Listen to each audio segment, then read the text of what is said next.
Hello guys, welcome back and this is the 14th chapter of our Java complete course. और इस video में अपन string buffer के बारे में बात करेंगे। ठीक है, तो स्ट्रिंग बफर है क्या एक्चुअली? स्ट्रिंग बफर एक्चुअली उसमें और स्ट्रिंग बिल्डर में बहुत ज़्यादा डिफरेंस नहीं है।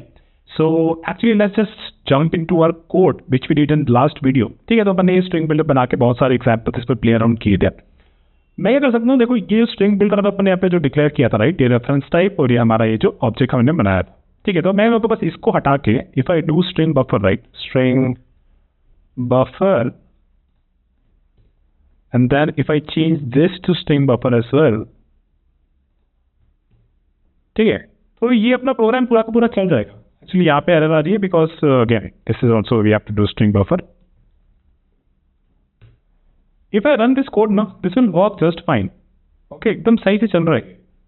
ठीक है, वैसे और बहुत सारे एग्जाम्पल देखे थे जहाँ पे हमने स्ट्रिंग बिल्डर में रिप्लेस, इंसर्ट और अपेंड और ये सब कर रहे थे, राइट। तो फिर अगर दोनों चीज़ सेम ही है तो दोनों में डिफरेंस है क्या? It's actually the difference actually comes when we work on multi threaded environments. तो थ्रेडिंग के बारे में अपन ज़्यादा नहीं पढ़ा है, तो अपन बहुत बेसिक लेवल पे इसको समझेंगे कि जब सिंगल थ्रेड अगर आपकी एप्लीकेशन है तो you can go at with string builder. लेकिन अगर आपकी मल्टी थ्रेडिंग एप्लीकेशन है और आप बेसिकली उस रेफरेंस टाइप का बहुत ज़्यादा यूज़ कर रहे हो which requires the string to be edited not in place modification बहुत कर रहे हो और मल्टी थ्रेड एप्लीकेशन है, तो it's better to go with string buffer. इतना ही मैं कहूँगा इस टाइम पे, क्योंकि अपने थ्रेड के बारे में ज़्यादा नहीं पढ़ा है।